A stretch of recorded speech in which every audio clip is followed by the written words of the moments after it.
lady said to me the other day, sir, he said, it was a pastor that first slept with me. And he did it in the church. I felt so sad. The things going on in our generation is disturbing. Titus again, chapter 1, in verse 6. If any be blameless, the husband of one wife, having faithful children, not accused of riot or unruly. That's very deep, isn't it? Before I explain, let's see what the Message translation says. As you select them, ask, is this man well thought of? Is he committed to his wife? By that phrase alone, that question alone, many people who are bishops today don't have any business in ministry.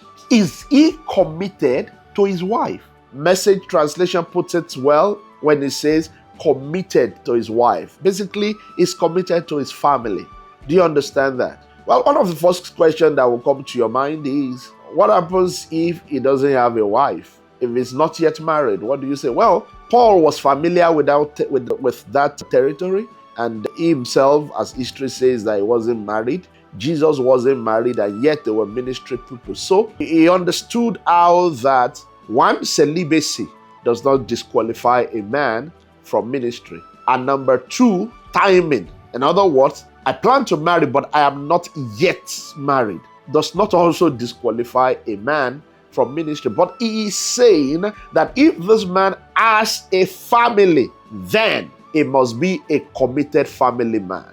He must be a responsible family man. You see, you cannot be one calling all the sisters in the church my daughter, and under the guise of being a daughter, you are having physical contacts with these people, the type that others that look at you will say that you are having undue privileges. No, it's brotherly love. Do you know why it started with blameless? It's because when these younger ladies gather together, do they see it as only greeting, or do they say, as we say in our local parlance here, Apostle the tap current, you are deceiving yourself, because it says that they must be blameless. They must be blameless. We can't be finding you counseling sisters in dark corners and you say it's the ministry, it's the assignment. You are just deceiving yourself. You must be blameless. Titus, I'm not saying you should appoint them and correct them, trusting God that they will grow into it. I'm saying that if there's any man you have found who is like this, they are not candidates for this assignment.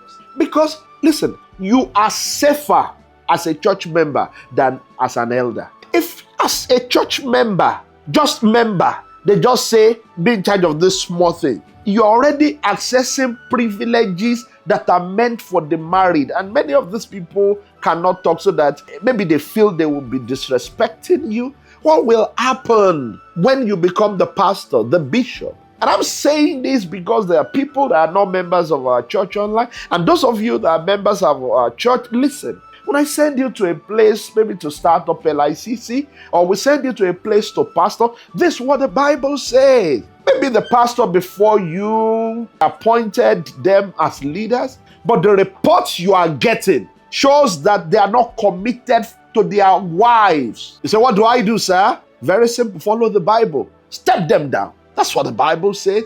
Blameless, the husband of one wife, not have a wife and have side chick. Then when you hear pastor has done this, pastor has done that, it's disappointing.